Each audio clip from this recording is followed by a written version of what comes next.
이란 제목으로 함께 말씀을 나누겠습니다.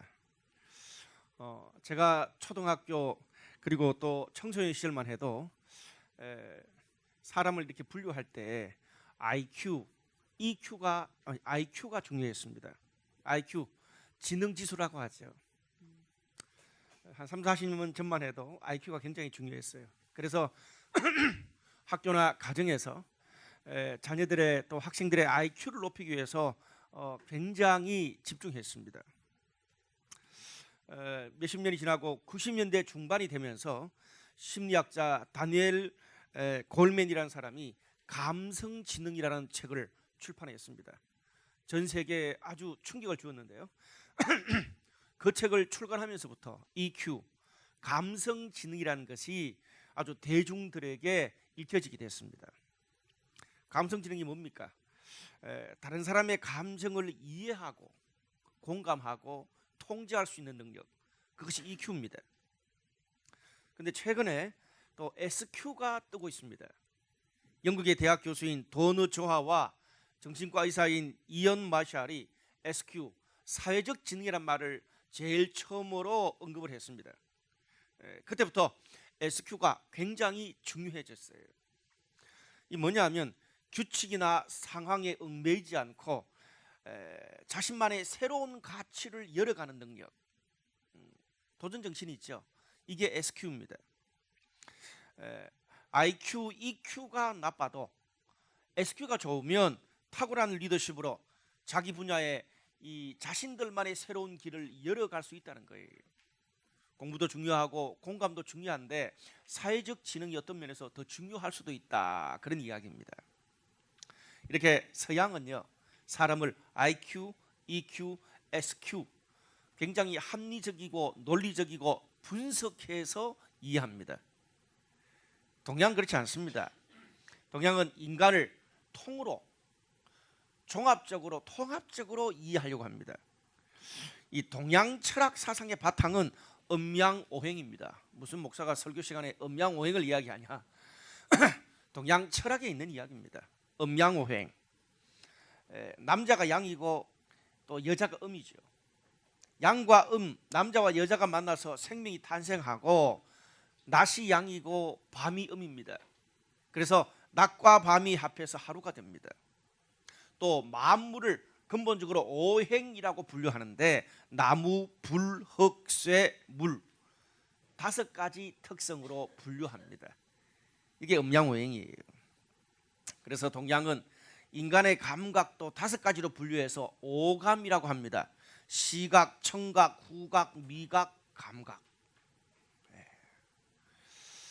특별히 요즘 교감이라는 말이 굉장히 뜨고 있는데, 교감이란 말이 뭡니까? 우리가 다른 사람과 대화하고 마음을 나누는 차원을 넘어서서 인간의 모든 감각을 다 동원해서 다른 사람들과 서로 교류하면서 상호 함께 성장하는 것, 이것이 교감입니다. 오늘 통합 예비니까 자리가 좀 없을 수 있으니까 제일 뒤에 앉아 계신 분들 미안하지만 앞으로 좀 옆으로 좀 자리를 좀 당겨 주시겠어요? 저 제일 뒷줄에 앉은 분들 좀 들어오세요. 그긴 할 것 같아요. 왜냐하면 오늘 자리가 모자라거든요. 1, 2부 다 합치면. 또 물론 이제 뭐 시골 가거나 놀러 간 분도 계시겠지만 이 앞에 둘째 줄도 좀 쭉 앉아주세요. 감사합니다. 기도도 마찬가지입니다. 단순히 기도가 말과 언어로만 하는 게 아닙니다. 인간의 모든 감각을 동원해서 하나님과 인간이 교감하면서 함께 관계가 성장해 가는 것, 그것이 넓은 의미로 기도라고 말할 수 있습니다. 무슨 말입니까? 우리가 말로만 기도하는 것이 아니고 마음으로도 기도할 수 있고 몸으로도 기도할 수 있고 맛으로도 기도할 수 있습니다. 저는 제가 한 달에 한 번 정도 홍대 와서 설교를 하는데 앞으로 기도라는 주제로 설교를 좀 꽤 오래 할 거라 말씀드렸습니다. 먼저 앞으로 한 5가지 정도 기도의 중요한 방향에 대해서 제가 먼저 설교를 할 생각입니다. 기도 그럴 때 우리는 한 5가지 방향을 생각할 수 있습니다. 첫 번째는 하나님과 교감하는 겁니다. 그 다음에 뭡니까? 교감을 했으면 나의 필요를 하나님께 말하는 겁니다. 나의 필요만 말해서 안 되고 그 다음에는 하나님의 뜻을 내 삶과 또 우리 사회에 이루는 기도가 중요합니다. 네 번째는 나 혼자 기도하는 게 아니고 공동체가 함께 기도하는 것, 공동체를 이루는 것이 기도고, 또 마지막에 하나님의 정의를 행하는 기도가 필요합니다. 굉장히 기도가 단순히 내 필요만 말하는 게 아니고 굉장히 기도의 폭이 넓습니다. 그래서 우리의 신앙이 깊어지면 깊어질수록 우리의 기도의 깊이와 폭도 넓어지는 것입니다. 오늘은 그 첫 번째 시간으로 기도, 하나님과의 교감에 대해서 여러분과 말씀을 나누겠습니다. 오늘 본문 말씀은 모세가 하나님과 교감하는 것들을 잘 보여주는 대표적인 본문입니다. 한 3,500년 전에 모세가 하나님과 교감했던 것을 성경이 기록하고 있어요. 먼저 오늘 본문의 스토리는 이렇습니다. 모세가 하나님의 명령으로 이스라엘 백성들과 함께 이집트를 탈출해서 홍해를 건너고 광야 생활을 합니다. 광야 40년 동안 유랑 생활을 했는데 가는 곳마다 이스라엘 백성들이 텐트를 치고 잠을 잤습니다. 근데 모세가 이렇게 진영 조금 떨어진 곳에 모세가 개인적으로 조그마한 텐트를 치고 기도하는 그런 장소가 있었는데 그것을 회막이다 그렇게 불렀습니다. 모세의 개인적인 기도 장소였습니다. 그런데 모세가 하나님과 얼마나 교제가 깊었던지 모세가 하나님과 기도할 때마다 구름이 그 회막을 가렸다 그랬습니다. 그리고 그것을 보고 모든 이스라엘 백성들은 함께 일어나서 모세와 같이 기도하고 예배했다 그렇게 성경이 기록하고 있습니다. 여러분, 오늘 특별히 이 본문에서 이 본문을 상세하게 제가 설명하는 게 포인트가 아니고 한 가지 핵심은 모세가 하나님과 기도하는 것을 성경이 어떻게 표현하고 있느냐, 이게 오늘 핵심 포커스입니다. 11절 말씀에 사람이 자기의 친구와 이야기함 같이 여호와께서는 모세와 대면하여 말씀하시며 이렇게 말했습니다. 친구처럼 이야기하고 대면해서 하나님이 모세와 이야기했다 그렇게 표현합니다. 여러분, 신약 시대도 아니고 구약 시대에 이런 표현은 굉장히 이례적이었습니다. 구약 성경은요, 창조주 하나님의 영광과 능력이 너무 크기 때문에 피조물들, 인간도 포함되죠.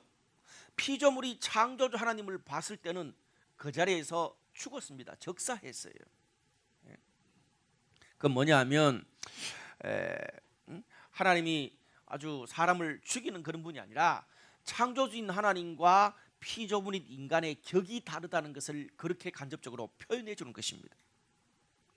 아니, 구약 성경에 인간이 피조물이 하나님을 보면서 죽는다면서요. 근데 어떻게 오늘 이 본문에서는 모세하고는 친구처럼 대면해서 이야기한다고 성경이 말하고 있냐 이 말입니다. 그래서 많은 사람들이 헷갈려서 이해가 안 갔어요. 앞뒤가 안 맞다 그래서 논란이 많은 본문이 오늘 이 구절입니다. 근데 대체적으로 학자들이 좀 오랫동안 이 본문을 연구해 보니까 왜 이렇게 표현했는지 이해가 가기 시작했습니다. 피조물이 구약 성경에 하나님이 직접 보면 죽으니까 인간이 하나님과 간접적으로 대화하는데 하나님과 가장 친밀한 대화를 하는 그 표현으로 하나님이 모세와 대면해서 친구처럼 이야기했다 그렇게 표현했다는 겁니다. 구약 성경에서요, 하나님이 인간과 친구처럼 대면해서 이야기했다는 표현이 이 본문밖에 없습니다. 그만큼 모세가 하나님이 교감을 깊이 했다는 뜻이죠. 우리가 오늘 모세와 하나님과의 대화, 교제, 기도 가운데서 배울 수 있는 기도의 가장 중요한 것이 뭡니까? 친구처럼 대면했다. 바로 교감하는 것입니다. 하나님과 인격적으로 교감하는 것이 기도에서, 예배에서, 또 우리 소그룹 모임에서 우리 신앙생활을 할 때 가장 중요한 것입니다. 하나님과 교감하지 않고는 찬양을 드려도 하나님과 교감이 없는 찬양은 그는 그냥 이 클럽이나 그 라이브 카페 가서 노래 듣고 부르는 거랑 아무 차이가 없는 거예요. 교감이 중요해요. 여러분, 사람이요, 어떤 사람이 아무리 멋있고 훌륭하고 정말 저 사람 좀 만나봤으면 좋겠다. 저 연예인, 저 교수님, 저 리더. 근데 나와 친구가 되지 않으면, 서로 안면을 트고 좀 대화를 나누고 친구가 되지 않으면 아무리 멋진 사람이라도 소용이 없는 거예요. 10년 동안 함께 알고 지내는 친구들이 우리 주변에 꽤나 있습니다.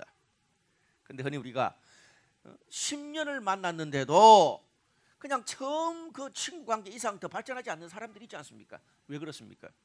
함께 같이 시간을 보낸 적이 없고, 시간을 보내도 서로 교감해 본 적이 없기 때문에 친밀감이 생기지 않는 거예요. 반대로 우연한 어떤 한 모임에 갔는데, 어떤 한 파티 갔는데, 어떤 한 음악회 갔는데, 여행에 갔는데 한 번 딱 만나서 대화했는데 10년 만난 듯한 그런 사람처럼 소울메이트가 된 그런 인간관계도 있습니다. 저도 한두 명 그런 사람이 있어요. 왜? 둘이 너무 비슷하고 서로 통하거든요. 무슨 말입니까? 교감이 되기 때문에 그렇습니다. 그래서 우리가 기도할 때도, 찬양할 때도, 예배할 때도 하나님과 교감하는 게 참 중요합니다. 사실 우리가 이렇게 찬양이라는 것, 하나님께 예배한다는 거 자세히 보면 참 웃겨요. 노래 부르면서 일반 그 가요와 다른 거는 노래 부르면서 사람들이 울어요. 은혜를 받는다 그러죠. 마음이 힐링이 되고 만져진다 그러고. 지난 한 주 동안 연휴에 다른 사람들은 너무 즐겁다 그러는데 나는 너무 마음이 우울하고 외롭고 힘들었어요. 그냥 별 생각 없이 무거운 마음으로 이 자리에 왔는데 그냥 찬양 한 구절에 힘이 생기고 회복되는 건 뭡니까? 하나님과 교감하는 거예요. 교감하는 게 신앙입니다. 그런데 성경적으로 볼 때 하나님과 친구처럼 지낸다는 말이 격이 잘 맞지 않습니다.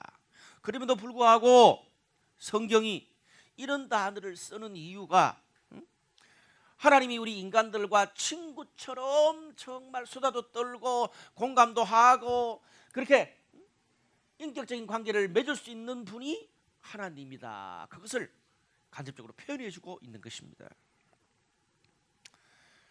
하나님은 창조적 우리 피조물입니다.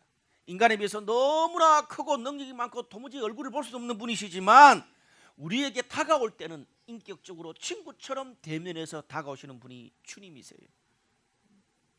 왜 그렇게 다가오실까요? 우리와 눈높이를 맞추기 위해서.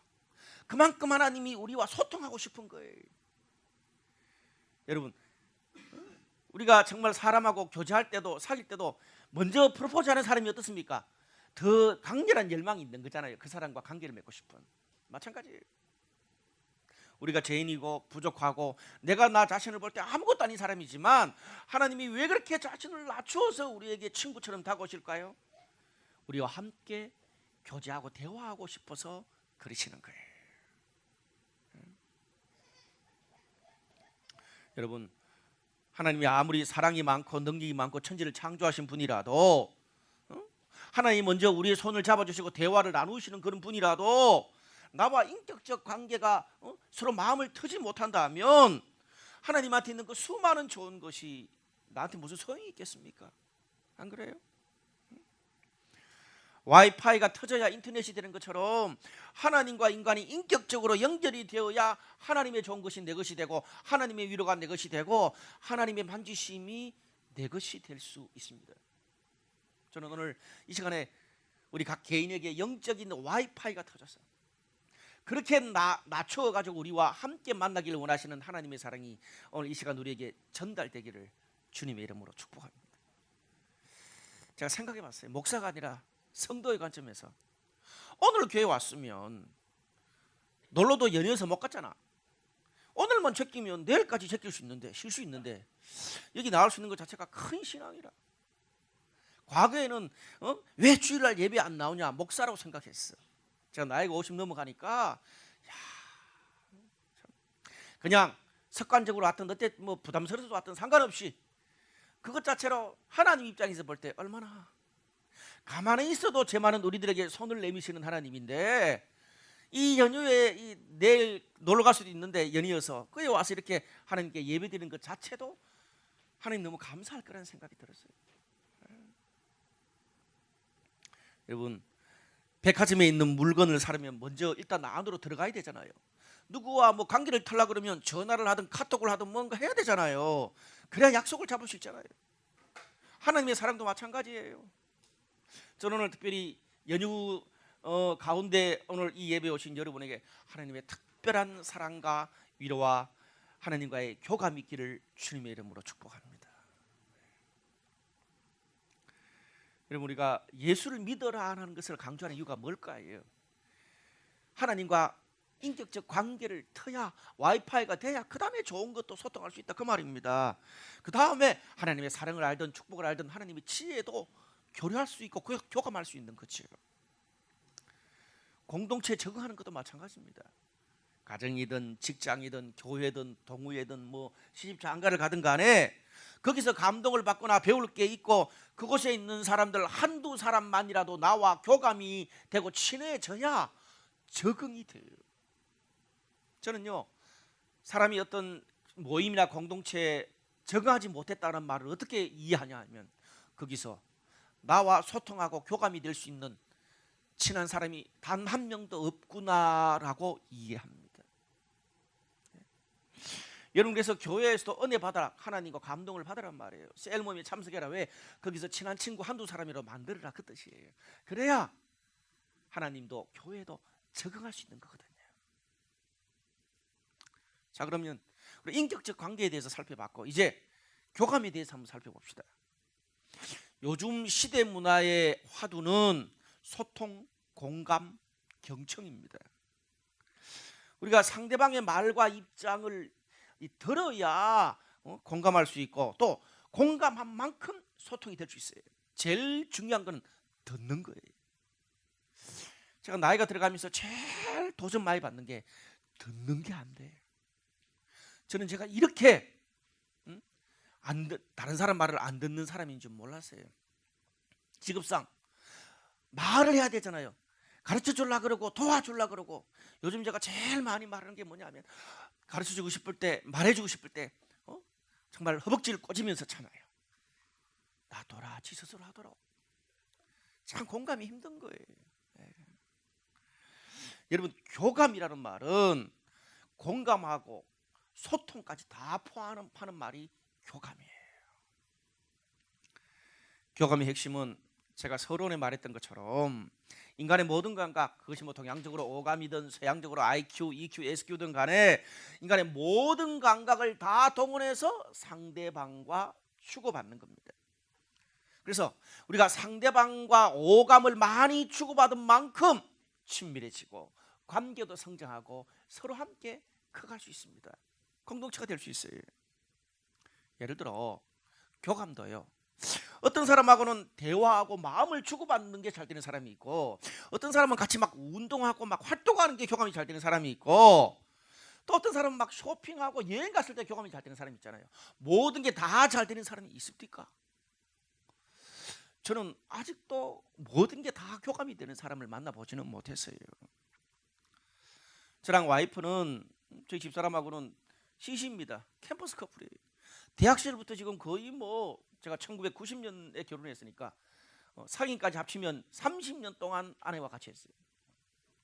그래서 집사람과 교감이 잘 되는 것은 대화하고 마음을 주고받고 또 사람들과 함께 교제하고 신앙의 본질로 달려가고 비전을 향해서 함께 가고 또 사역하는 것에는 교감이 참 잘 됩니다.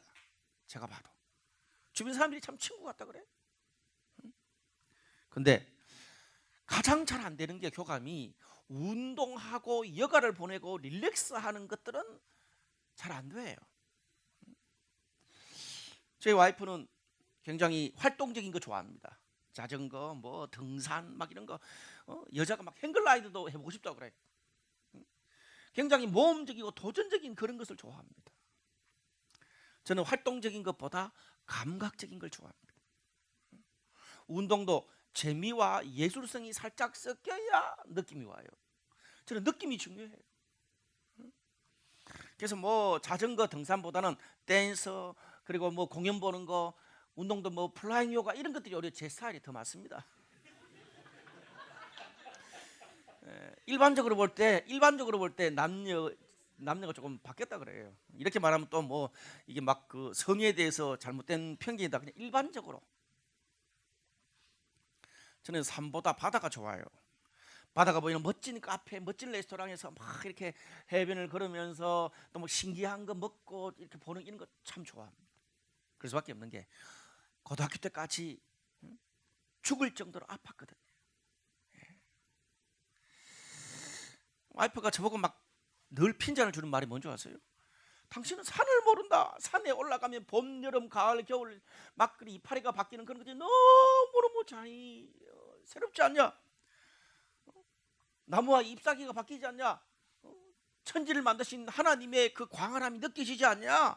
목사가 되어가지고 어떻게 하나님이 창조하신 자연에 관심이 없냐? 아니, 신은 산에 올라가면 좋겠지. 나는 천식을 오래 앓았던 환자야. 산에 올라가면 숨이 차 죽겠어. 뭐 봄, 여름, 가을, 겨울 뭐 새싹이 나무가 바뀌는 게 아니고 하늘이 노래 숨이 차가지고. 아니 내가 수영을 같이 가준다는데도 왜 운동을 안 하냐? 주변 사람들한테 그렇게 이야기를 해요. 여러분 제가 수영을 안 했겠어요? 7년 했어요 결혼하고. 그래가 제가 뭐 바다에서 그냥 수영으로 가면 한 1km는 그냥 쉽게 가요. 근데 한 7년 하고 나니 더 정 없어. 왜? 나하고 너무 안 맞다는 걸 알게 됐어. 제일 어려운 게 뭐냐 하면 재미가 없어. 물에다가 얼굴을 쳐박아야 되니까 말을 못 하잖아. 심심해 죽겠어. 그러다가 이렇게 수영이 이렇게 그러니까 전 한 번 뚝 들어가면 한 거의 한 1km 그냥 하고 나오니까 계속 왔다 갔다 하는데 반대편 쪽에서 아줌마가 수영 잘 못하는 아줌마가 평영 이래가 옆구리 한번 팍 차고 나면요 죽을 것 같아. 또 수영에 뭐가 힘들어요? 준비하고 씻고 너무 이런 거추장스럽잖아요. 제가 그래서 수영을 못하는 거예요. 집사람은 그래. 건강을 위해서라면 그런 게 뭐가 중요하냐? 나는 중요하다고. 나는. 그래서 제가 대안을 제시했어요. 여보, 그렇게 나랑 운동을 같이 하고 싶어. 같이 하고 싶대. 그럼 나랑 같이 플라멩코를 배웁시다. 스페인 댄스 플라멩코. 홍대 있더라고. 재미도 있고 교감도 되고 예술성도 있고 운동도 되고 얼마나 좋아. 세련되고. 미쳤냐? 좁아 터진 홀에서 먼지 날리고 붙어가지고 땀나고 스트레스 받는데 하나님이 주신 탁 트인 자연으로 가자. 아니 플라멩코도 하나님이 지으셨어. 왜 당신의 모든 스타일을 나한테만 강요하고 당신의 수준이 자연의 수준이 높고 플라멩코의 수준이 떨어지는 거라고 생각하냐고. 아직도 이 부분에 조율이 잘 안 돼. 자기도 플라멩코 하자 그러니까 못 하잖아. 내가 같이 가준다는데 플라멩코 같이 가준다는데 왜 싫다냐고. 똑같은 거예요. 이 정도 제가 뭐 우스갯소리를 할 만하면 얼마나 부딪혔겠어요. 교감이라는 게 오감을 다 서로 교감한다는 게 쉬운 게 아니더라고요. 처음부터 되는 게 아닙니다. 서로 시간을 보내고 함께 피드백하면서 이건 너하고 맞고 이건 나하고 안 맞고 중간에 조정할 수 있고 이러면서 함께 만들어가는 것이 교감입니다. 어떤 거는요 교감이 되는 부분이 있고 어떤 거는 서로 반반 서로 양보해야 될 게 있고 어떤 거는 죽었다 깨어나도 안 돼. 산과 플라멩코는 합치될 수 없을 것 같아. 서로 다름을 인정하고 상대의 취향을 존중해 줘야 됩니다. 그래서 우리는 테레비도 2대입니다.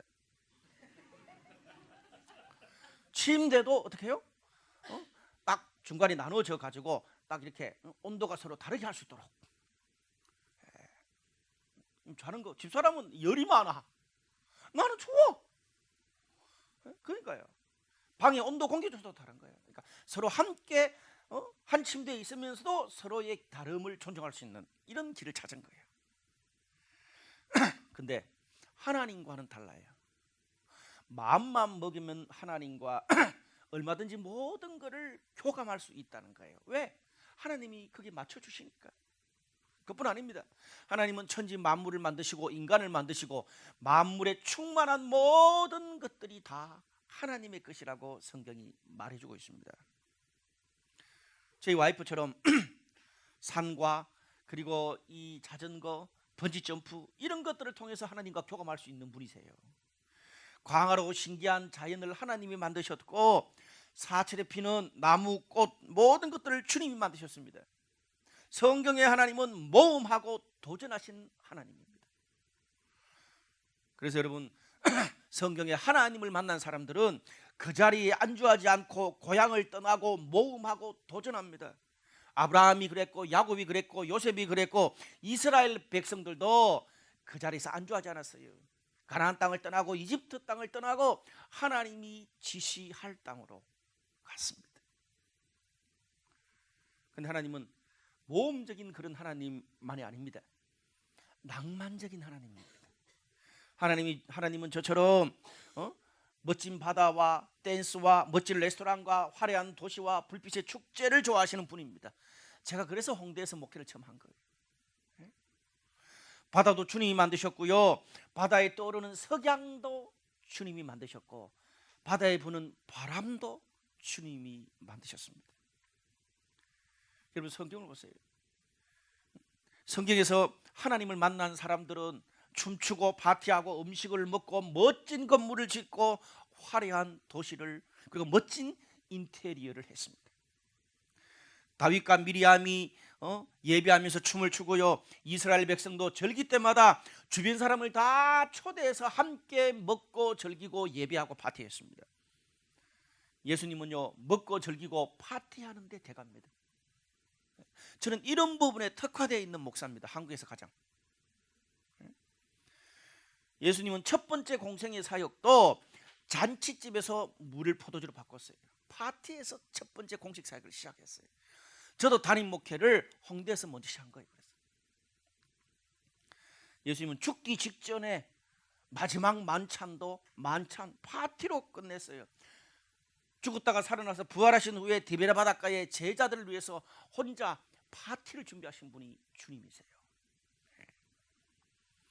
천지를 창조하시고 그 안에 충만한 모든 것이 다 주님의 것이기 때문에 모든 사람, 모든 감각, 모든 스타일, 일, 운동, 예술 모든 것들과 다 교감할 수 있는 분이 주님이십니다. 그냥 이 건물 안에 들어와서 예배할 때만, 기도할 때만 교감할 수 있는 게 아니고 우리의 모든 삶의 현장에서 여러분이 고민하고 여러분이 느끼고 여러분이 모든 이 무의식조차도 하나님과 교류할 수 있는 것입니다. 단지 우리가 교류하는 방법과 경험이 없을 뿐입니다. 우리가 하나님과 교감하는 기도를 드리려면 두 가지가 필요합니다. 하나는 교감할 수 있는 시간, 그 다음은 경험할 수 있는 마음과 환경이 중요합니다. 전통적으로 기도를 접근할 때는 교감할 수 있는 시간만 말했습니다. 하루 몇 시간씩 기도하냐, 얼마나 많이 기도하냐, 그걸 많이 이야기했습니다. 그런데 젊은이들, 현대인들은요 교감할 수 있는 시간보다 교감할 수 있는 마음과 환경이 훨씬 더 중요하다는 걸 제가 지난 8년 동안 깨달았습니다. 내가 즐겁고 에너지가 살아나고 교감이 최고로 잘 되는 나만의 환경과 방법을 내가 찾아야 됩니다. 왜? 교감이 되면 내가 좋으면 자꾸 가잖아요.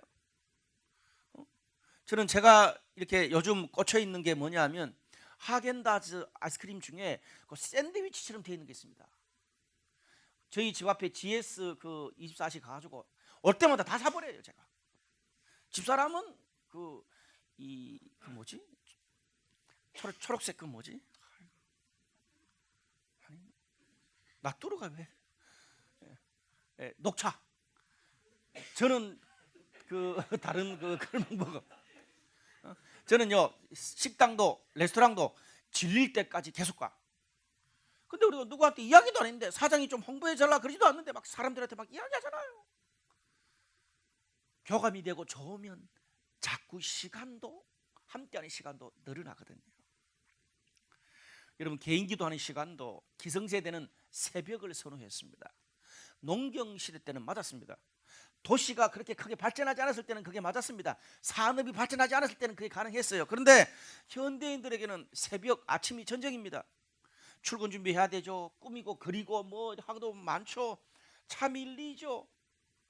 쉽지 않습니다. 또 뭐 결혼한 사람들은 애 놀이방에 맡기고 가야 되죠.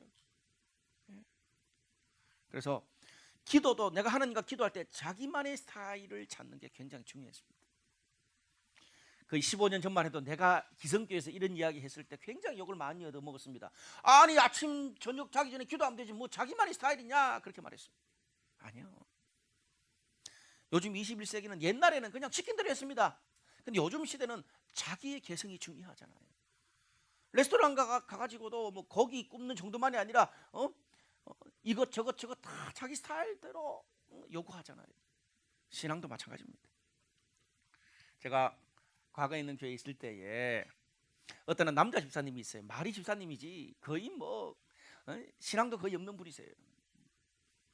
그냥 와이프가 하도 들들들들 볶아가지고 나하고 결혼하면 교회에 나와야 된다 약속했기 때문에 어쩔 수 없이 교회에 다니는 집사님이세요. 도살장에 끌려오는 소처럼 늘 그냥 교회할 때 투덜거린다고 와이프가 힘들어했어요. 제가 사역하는 그 영역에서 와이프가 같이 좀 동력을 해서 저한테 그래요. 목사님 옛날에 많이 놀아보셨다면서요. 예. 우리 남편 좀 신앙적으로 케어해 주세요. 제가 도무지 그 어떤 이야기를 해도 어떤 목사님이 이야기를 해도 통하지가 않는데요. 그래서 제가 이분을 만나보니까 뭐 어지간한 목사 가지고는 통하지도 않겠어요. 왜? 이분하고 이 매치가 안 돼. 이분이 교회에서 유일하게 좀 이렇게 재미를 붙이는 것이 그 교회 그 성도들 남자들 아침에 조기 축구 모임 일주일에 2번 있는 조기 축구 모임이에요. 이야기하는데 이분이 그래요. 목사님 저는 교회하고 안 맞습니다. 설교도 너무 힘들고 무슨 뭐 알아듣지 못하는 뭐 성경 이야기 해서 아멘하라 그러고 셀 모임도 스타일이 안 맞는 사람 너무 많고 너무 지겹고요. 기도는 정말 미칩니다. 그래서 제가 그랬어요. 집사님한테 맞는 스타일의 신앙, 집사님한테 맞는 스타일의 기도를 못 찾아서 그런 거죠. 아이고 목사님 내 스타일에 맞는 게 됐습니까? 교회는 교회지. 제가 찾아드릴게요. 제가 그런 거 고민 많이 하는 사람이니까. 그래서 제가 뭘 좋아하는지 이야기를 많이 했어. 들어보니까 이분은 축구, 배구, 농구, 야구 모든 운동을 다 잘해. 체육학과 가도 되겠어. 더 중요한 거는 또 하는 것으로 모자라가지고 TV로 모든 그 경기를 다 봐. 나랑 비슷해. 대화가 막 되더라고. 막 프로야구부터 시작해서 프로축구부터 시작해서 막 영국 프리미어 다 돼. 어떻게 이런 걸 잘하는 목사님이 있니? 그러니까 늘 요거도 먹잖아요. 제가 교회에서. 그래서 막 제가 이야기를 막 했어. 한참 몇 시간을 했어. 그러면서 제가 하나 알게 된 게 있어. 이분은 교회는 빠져도 헬스장은 빠지질 않아. 이분은 음악도 그냥 신난 거 있잖아. 비 내리는 호남선 뭐 옛날 보니까 막 둥둥둥둥 이런 거 좋대. 힙합도 좋대. 신나서 빠르고 신나고 생각 없이 막 이런 거 좋아해. 그래서 자기는 클럽 옛날에 갔으면 잘 놀았을 것 같아. 그래서 제가 그래서 집사님 모든 걸 제가 들어보니까 운동 좋아하시고 빠른 음악 좋아하고 생각 없는 거 좋아하시니까 그냥 헬스장에서 막 뛰면서 빠른 음악 들을 때 기분 최고로 좋으시겠네요. 목사님 말도 마십시오. 제가 하루 스트레스 뭐 받은 거 그냥 헬스장에 가가지고 오면 막 뛰면서 빠른 음악 막 하고 그냥 그 뭡니까 그 화면에 막 이렇게 축구 경기 나오면 보면 기분 최고래. 와우 됐습니다. 그리고 또 조기 축구를 절대 안 빠져. 세일 모이면 빠져도 조기 축구 모이면 절대 안 빠진다는 거예요. 그래서 제가 집사님은 몸과 느낌이 발달되어 있군요. 와이프랑 싸울 때 열받았을 때 집사람이 다다다 그러면 말 못하고 막 흥분하고 막 손부터 올라가죠. 그래서 됐다 그러시죠. 맞대. 오케이. 그러면 집사님 몸과 느낌이 발달되어 있으니까 복잡한 거 싫고 기도하라고 말하면 부담될 거니까 그냥 당신이 좋아하는 것 할 때 하나님과 느낌을 통하세요 그랬어요. 복잡하지 말고 그냥 느낌을 통하세요. 계속 단순하게 뭐라도 좋으니까 짓거리고 뭐 음악에 느낌을 실어서 하나님과 그냥 통하세요 그랬어요. 소통이란 말도 안 했어. 통하세요. 그거야 뭐 너무 쉬운데 그렇게 해도 됩니까? 그래요. 아니 그 헬스장에서 뛸 때 전 좋으시다며. 그러면 느낌 있을 거 아니야. 잡생각하지 말고 그냥 이상 생각하지 말고 그냥 하나님과 느낌 뛰면서 그날 있었던 느낌 또 내 마음에 드는 생각 그리고 여러 가지 걱정 그냥 막 느낌으로 막 짓거리고 하라는 거야. 시끄러우니까 짓거려도 잘 안 들리잖아. 목사님 제가 아무 생각 없이 짓거리고 느끼고 그냥 뛰어다니는 건 잘하죠. 그거는 제가 한번 해보겠습니다. 제가 그랬어요. 하나님과 교감하는 게, 하나님과 공감하는, 그때는 교감이라는 말 안 썼어요. 하나님과 공감하는 게 기도입니다. 그건 모르겠고 몇 주 뒤에 다시 그분을 만났어. 어땠습니까? 오, 목사님 그거 신기하대요. 그게 기도인지 아닌지 제가 잘 모르겠는데 상당히 재밌어요. 음악에 마음을 실어서 막 하나님과 공감하고 막 어떨 때는 짓거리고 어떨 때는 욕도 하고 뭐 기도가 아니니까 나는. 그래 어떨 때는 내 마음이 드는 거 막 느낌 때 막 이야기하면서 하다 보니까 스트레스만 날아가는 게 아니고 어떨 때는 마음이 울컥울컥하대. 그래서 일주일에 한두 번씩은 그냥 자기도 모르게 뛰는 거 뭡니까 그거? 예, 런닝머신에서 2시간을 뛸 때도 있대.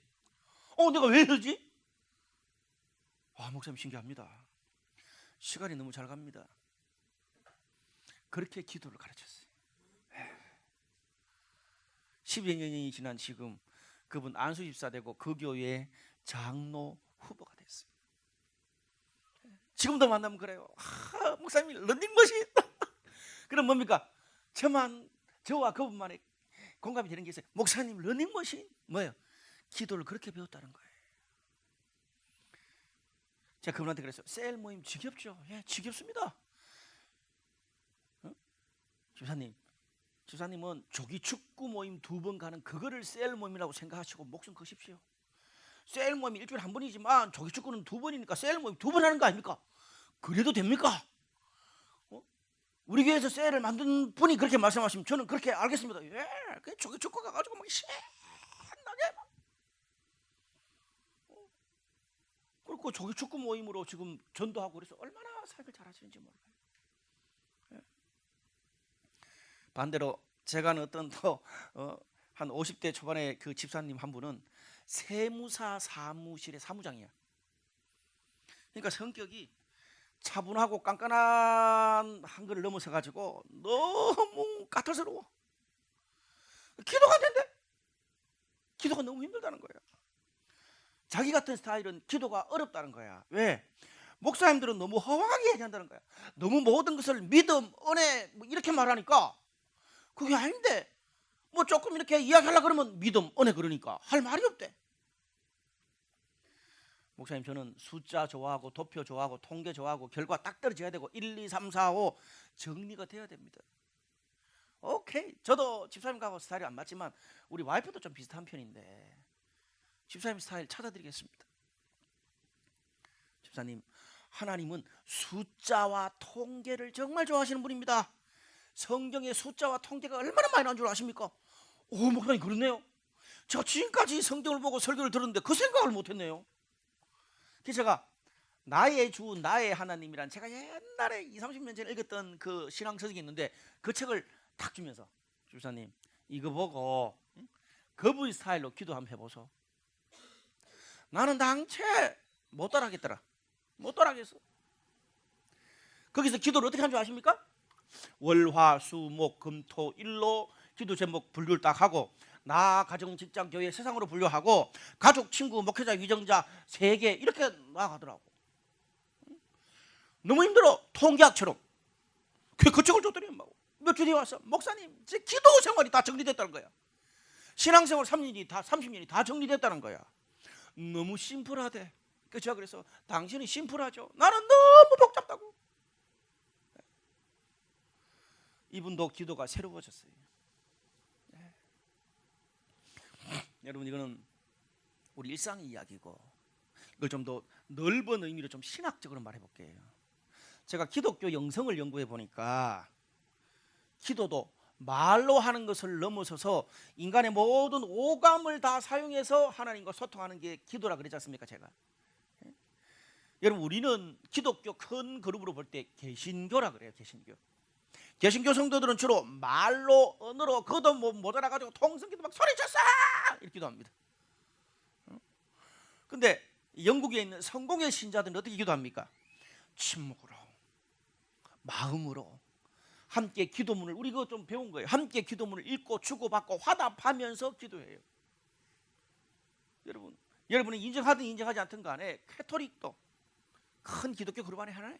캐토릭과 성도들 성례를 통해서 주의 피와 살을 먹으면서 기도하고, 이 사람들은 먹고 금식하고 이런 것들이 영성생활에 굉장히 중요해.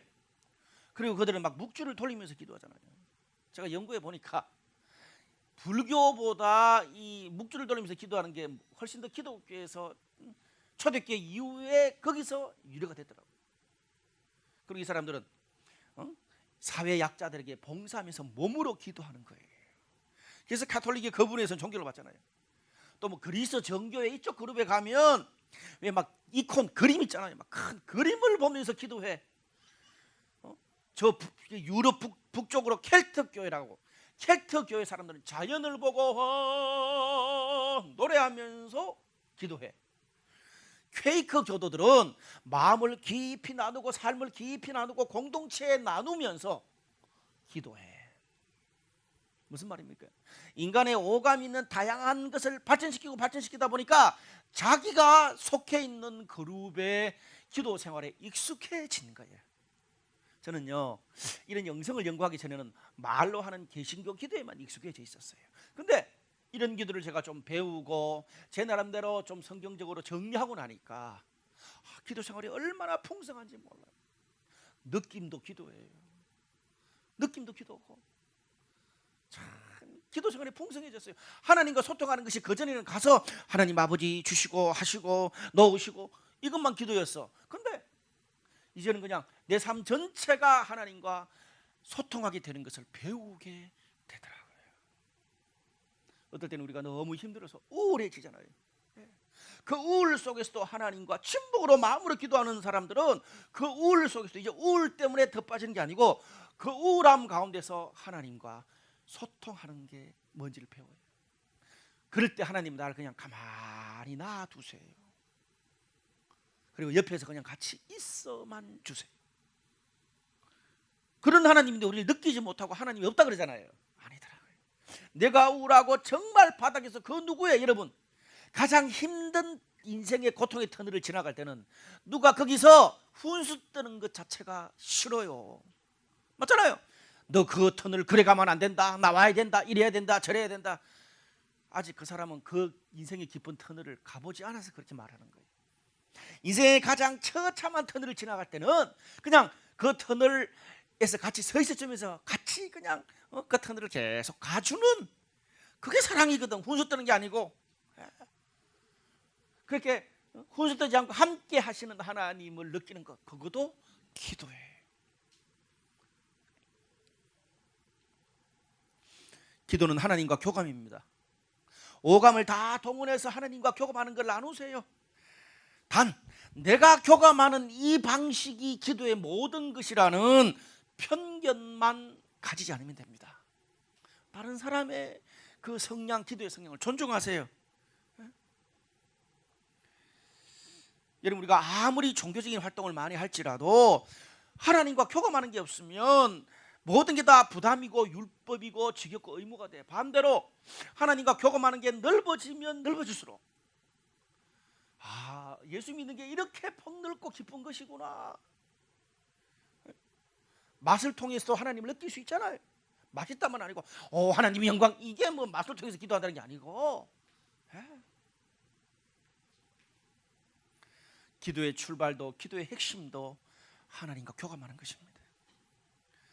여러분, 하나님 우리한테 먼저 교감에 손을 내미시는 분인데, 여러분 그 휴일도 반납하고 이 자리에 나오셨잖아요. 그 손에 내미는 것을, 그래서 여러분 예배는 드리는 때부터가 아니고 예배 드리러 올 때부터 그 마음을 가지고 준비하고 씻고 차 타고 막 오고 헐레벌떡 늦어서 뛰어오는 그것도 예배의 하나의 요소입니다.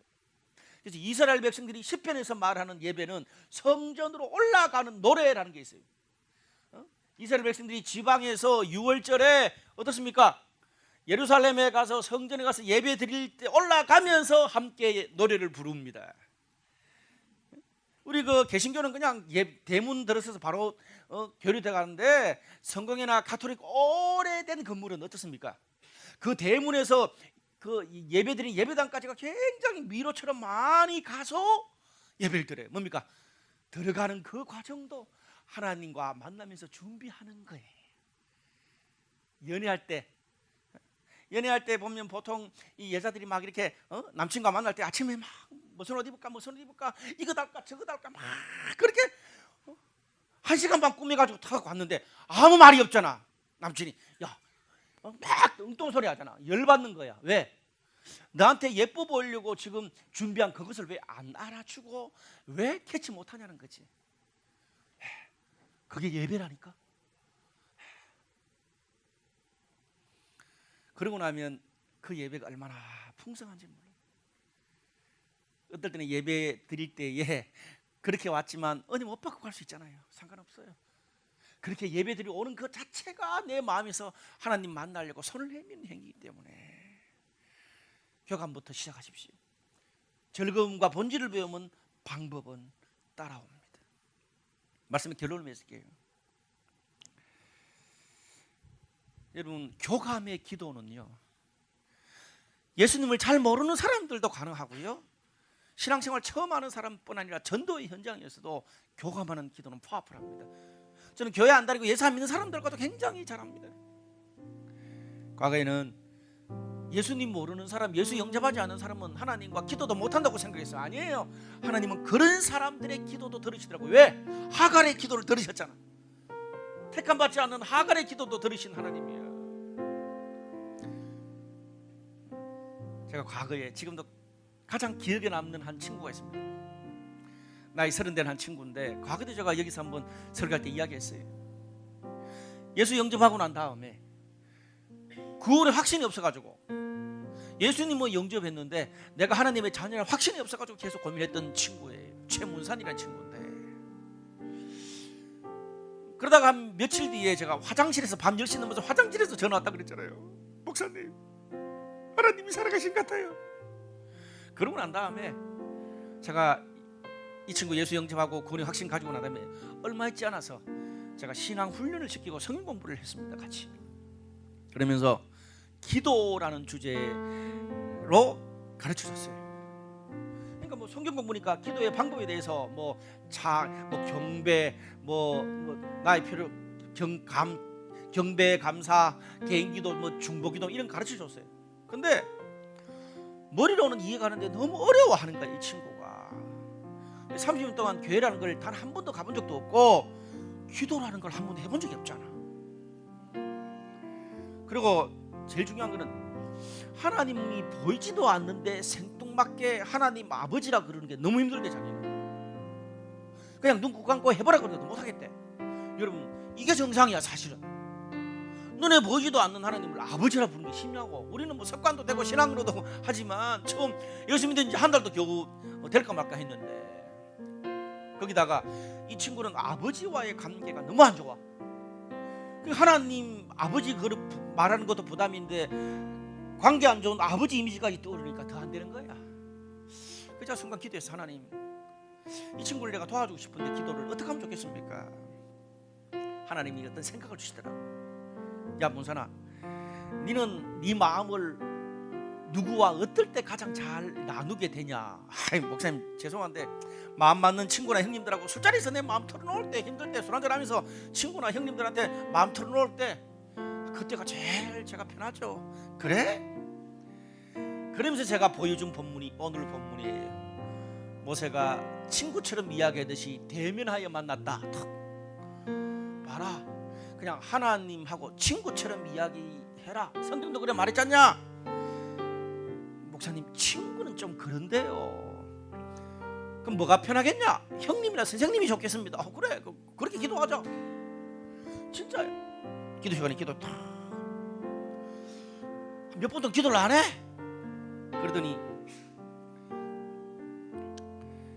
하나님, 아니 형님, 하나님 선생님, 하나님 형님, 안녕하십니까? 저 문산입니다. 처음 뵙겠습니다. 한 번도 만나 뵙지는 못했는데 그냥 목사님이 말씀하라니까 그냥 제가 형님처럼 이야기합니다. 그래도 내 마음에 계신다 그러니까 한번 말해보겠습니다. 제 마음을 한번 이야기해보겠습니다. 형님, 아니 하나님 선생님. 그러면서 기도를 띄엄띄엄 한 구절, 두 구절, 세 구절 기도하기 시작해서 얼마나 마음을 졸인지 몰라. 그럼 몇 분이 안 돼서 울기 시작하는 거야. 하염없이 울기 시작하는 거야. 그 30살 먹은 남자애가, 중청도 애가, 감정 표현도 잘 안 하는 친구가 막 우는 거야. 왜 우냐? 한 번도 뵙지도 못했는데 제가 왜 이렇게 우는지 모르겠어요. 그러다가 다시 기도하는데 자연스럽게 하나님 아버지라고 기도하더라고. 지도 울고 나도 울고. 거의 한 5, 6년이 지났습니다. 저는 아직도 그 친구의 기도를 잊을 수가 없습니다.